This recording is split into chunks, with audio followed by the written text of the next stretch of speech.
questions for Coach Scott? Greg? So, Chad, start with the run game. Your run game didn't have the numbers this week that it has. So when it runs well, what do you guys do well? When you had struggles like you did this week, what wasn't working? Well, our numbers were limited because of the limited amount of plays we had on offense.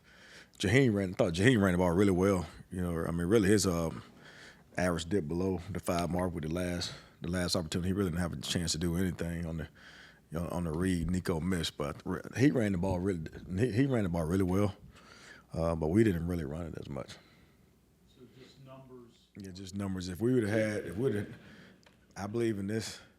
We've had 2 games where we've had more plays in one half than we had in this game as a whole. So we'd had the number of plays we normally get. Jaheim would have been over 100 yards. 2 defensive touchdowns takes up for a lot of. There's no question. We take it all day. And those are reasons why the numbers were limited as well. So, but absolutely, we take those all day long. You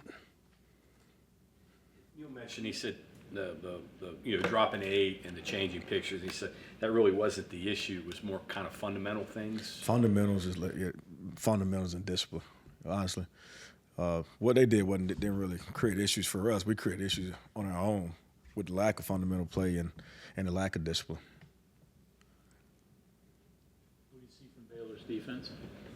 See guys that's gonna fly around, be disciplined, be where they're supposed to be, play hard, have minimal mistakes, and so we got to do a phenomenal job being sound, and we've done a great job taking care of the ball. We got to continue to be consistent with the ball, and this is a team, offense put up a lot of points, so we should have a lot more possession than we've had last week.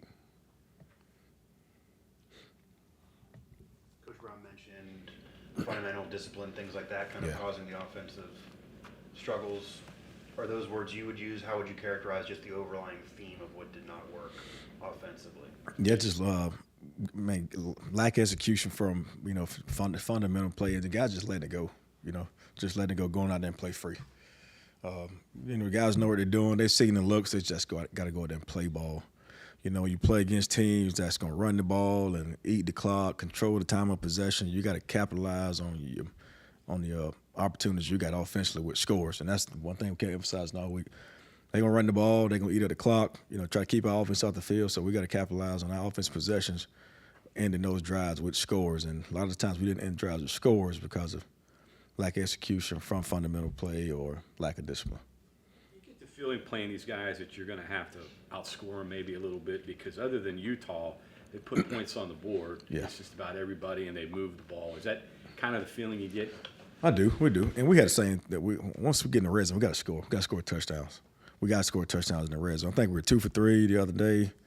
Like I said, obviously we got to get there more, but we got to score touchdowns in the red zone. What is the problem when Hudson Clement's not on the field? It limits your big play guy. So how big of a factor is it when he's out? Always a huge factor when any of them great players like Hudson Clement's out. He's a great player that's been productive for us all season, has a big play ability to stretch the field vertically. So anytime you get any one of these great players that we miss for any amount of time, particularly a whole game like he did, that always hurts. What did you give Robinson as a replacement?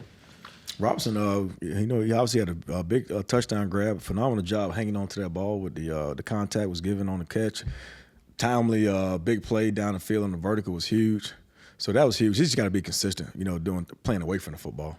He's a phenomenal talent. He's got to be consistent playing away from the football. How do you get that through to somebody? Because like Neil mentioned that Fox blocking was pretty effective, and he said that when the ball isn't Robinson's way, he's got a little bit more productive, even if he's not catching it. Showing how it hurts the the offense, which is what I did today.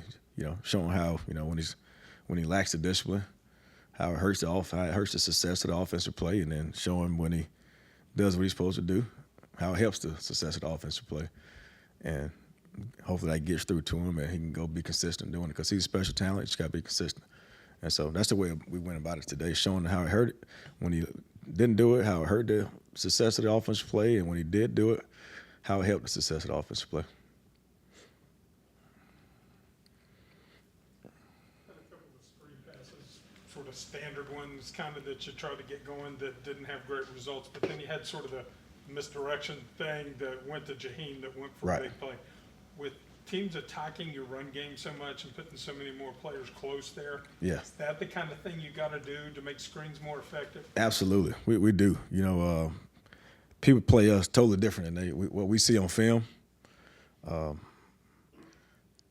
and so we have to be creative and unconventional about how we go about getting him the ball and how we go about doing, you know, base screens like that. That was a base screen, but we found a different way to get to it, dress it up, make it look a lot different.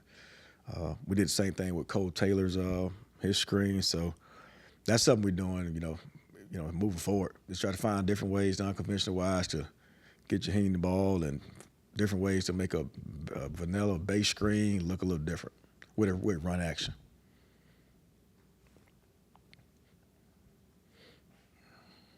Okay, anything else for Coach? Thank you all.